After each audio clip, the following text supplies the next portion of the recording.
A year after Alexander Zverev announced his arrival in the big time by crushing Novak Djokovic to win the Italian Open, the young German held his own but not his crown as Rafael Nadal outlasted him to win his 8th title on the Campo Centrale, 6-1, 1-6, 6-3 in 2 hours and 9 minutes with 2 rain breaks. When it was put to him that the rain was not his friend, Zverev smiled and nodded. "No, it's not. But it happens. Nothing you can do about it. He came out way faster, played way more aggressive than I did. It took me a long time to get activated again. I ran out of time. The break took my momentum away." Asked how he might convert his good run of 3 setters to the much different challenge of a slam, he said, "I will try to play the same way over a longer period of time. But I don't even want to think about tennis the next few days, then to Paris, where Rafa will be the favorite, no doubt about it." Nadal was asked why Zverev has yet to convert his 3-set form into success in the slams. He has not got past the 4th round and twice has blown 2-1 leads, and he bridled a little. Tennis is tennis, best of 3, best of 5. 5 sets is best for the best players, and Sasha is one of the best players. 10 years separate them in age, there is a gap of $90 million in career earnings, and the Spaniard now has 70 more titles than the 21-year-old world number 3. But Zverev is here to stay. He is growing in power and confidence and, seated second in Roger Federer's absence, he will be a threat at the French Open, which starts on Sunday and where Nadal will reach for his 11th Coupe de Mousquetaires. They cannot meet until the final. On Sunday, a chasm that had looked unbridgeable shrank noticeably. Zverev has yet to beat Nadal in 5 attempts, but he is getting closer. That was the 4th time in the 6 sets they had played on clay when Nadal had restricted Zverev to a single game in 1 frame, and the first time the German had returned the favor. The demands of winning 7 best-of-5 matches in a row is still a huge ask for Zverev, as it will be for Dominic Thiem, who stopped Nadal's run of 50 clay sets in a row in Madrid 9 days ago, before losing in the final to Zverev.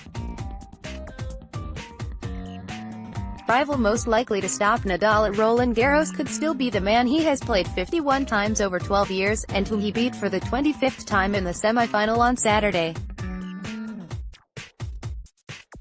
Djokovic provided an exhausting test of Nadal's game from start to finish. This was a stop-start skirmish, because of the elements and the efforts of the combatants.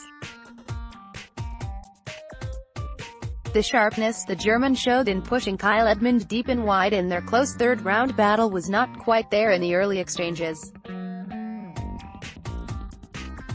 He had to take risks he could get away with against lesser players. From there, errors crept into his game. He had been 40-love up in the 6th game when a lazy forehand handed Nadal another break opportunity and he cashed in when a return popped up off the net, to go 5-1 up after half an hour. He served out the set untroubled. The match was then turned on its head. Zverev put his heart and soul into a fight back, and he finally got a look on Nadal's serve in the 2nd game and forced Nadal wide enough to overstretch on his forehand for the break. Zverev held to love, and, in the space of a few minutes, the complexion of the contest changed from walkover to engaging theater to potential upset. The 4th game was pivotal, in the match and possibly in Zverev's season. He got overexcited when he dumped a forehand when trying to pass Nadal at the net for a 4-0 lead, then lobbed long. He outfoxed him in an exchange of drop shots to grab another breakpoint, this time sealing it with a devastating backhand down the line.